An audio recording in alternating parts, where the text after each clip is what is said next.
आणि आता जाऊयात अकोल्यामध्ये। अकोल्यात महापालिकेमध्ये प्रकाश आंबेडकरांनी भाजप विरोधात सर्व विरोधकांना एकवटण्याचे प्रयत्न सुरू केलेत। मात्र आकड्यांची स्थिती रंजक बनल्यामुळे एक नगरसेवक देखील साऱ्या सत्तेची गणितं बदलवू शकतोय, अशी स्थिती सध्या अकोल्यात ओढवली आहे। पाहूयात यावरचा एक रिपोर्ट। अकोला महापालिकेत आकड्यांचा खेळ फसलाय, मोठी रंजक स्थिती तयार झाली आहे। प्रकाश आंबेडकरांच्या पुढाकारानं सारे विरोधक भाजप विरोधात एकवटले, मात्र तरी सुद्धा अपक्षांच्या साथीशिवाय विरोधकांच्या सत्तेचं गणित जुळत नाहीये। एकूण 80 जागांच्या अकोला महापालिकेत 41 जागा बहुमतासाठी गरजेच्या। भाजप 38 आहे, काँग्रेस 21, शिवसेना ठाकरे गट 6, वंचित आघाडी 5, राष्ट्रवादी शरद पवार गट 3, MIM 3, राष्ट्रवादी अजित पवार गट 1, शिवसेना शिंदे गट 1, स्थानिक विकास आघाडीचे 1 आणि अपक्ष 1 जिंकून आले।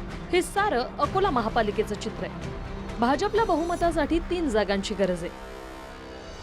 दुसरीकडे वंचितच्या नेतृत्वात साऱ्या विरोधकांची बैठक पार पडली, मात्र त्यांच्याकडे 2 अपक्ष अद्याप न आल्यामुळे विरोधकांच्याही एकजुटीचा आकडा 40 वर येऊन अडकलाय।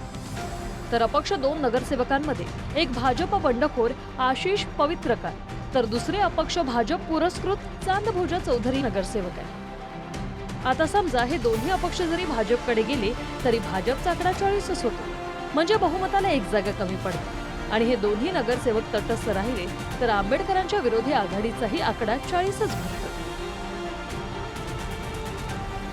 मात्र भाजपला सत्तेसाठी फक्त 3 जागांची गरज असताना विरोधकांच्या 7 पक्षांच्या जुळवाजुळवीची माळ कशी एका दाण्यात ओवली जाणार? जरी एकजूट झालीच तरी ती किती दिवस टिकणार, याबद्दल साशंकता कायम आहे। महापौराचा कॅन्डिडेट आम्ही लवकरच जाहीर करू एवढं फक्त सांगतो। त्याच्यामुळे असं आमच्यामध्ये मतभेद नाही, एवढंच फक्त हे करेल।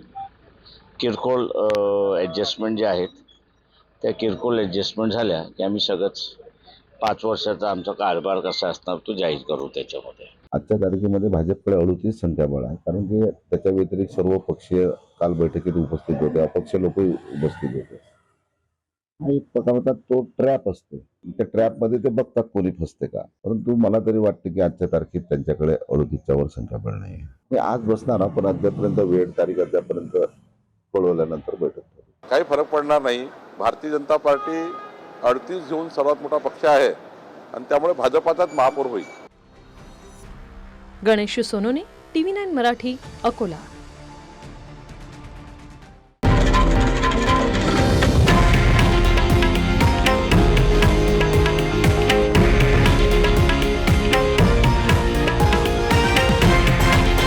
हे आहे देशातील नंबर 1 न्यूज नेटवर्क आणि आपण पाहत आहात TV9 मराठी, एकमेव।